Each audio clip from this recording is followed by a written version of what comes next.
Rubrics are awesome. They're a scoring tool that describes the expectations so that the student knows exactly what to do to succeed, and it makes grading better for faculty. So what we're going to do today is add a rubric. So you can click on this rubrics link on the left, and this will show you all the course rubrics. So currently I don't have any. So to add one, all I have to do is hit plus add rubric. It'll bring up a basic title, 1 row, and 2 columns. So you can start from scratch. So let's make this my poster rubric. I'll give it a title. Now under this criteria, I'll just click on the pencil icon and change the description of the criteria. I tend to leave the long description blank, but how you want to do it is up to you. And then I'm going to score it not on 2, but on 4. So I'm going to go ahead and add 1, call it 3, and call it, I'll just call it 3. All right, and then I'm going to add another 1 and call it 2. And then I'm going to change this one to be worth 1 point. If they attempted it at all, they get 1 point. And leave this one, maybe change it to 4 points. Okay. So now what I'll do is I'll add the criteria to this area by clicking on the pencil icon and changing the description here.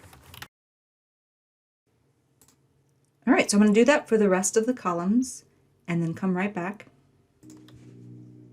All right, I was able to fill out the descriptions for the rest of these. Now I'm going to adjust the point value. I want this criteria to be worth 25 points, and that'll automatically update here. So 25 points full, 18, 12, and 6, and I can just round those down.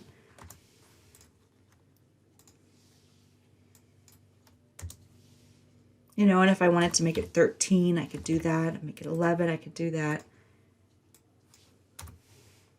All right, I'm very happy with that. So what I'm going to do is add my next criterion. And to do that, I can click on plus criterion, and I have a choice to duplicate what I had just set up or to start from scratch again.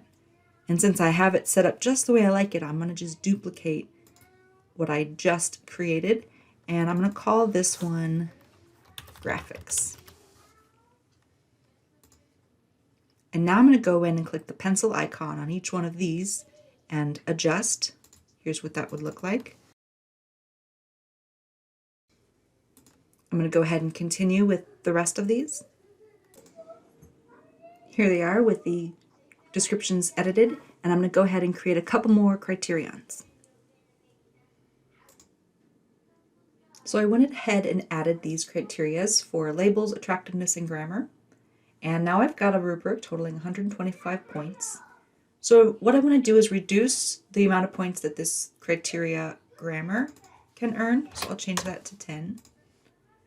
And I also want to reduce the amount that labels can earn. Change that to 20.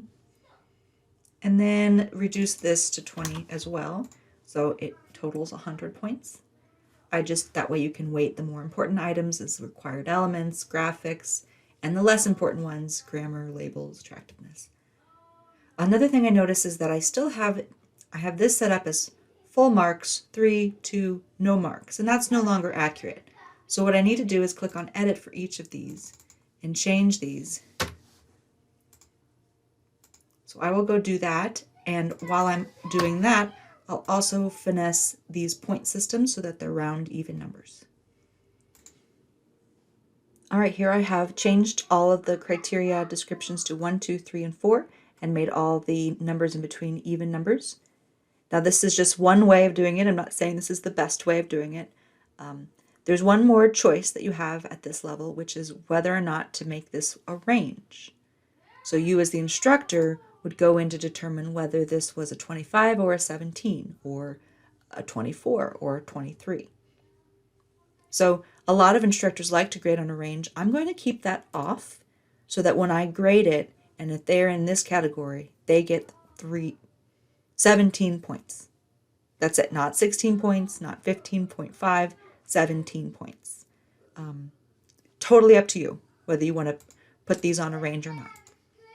And then once you have it to where you're happy with it, you want to go ahead and hit Create Rubric.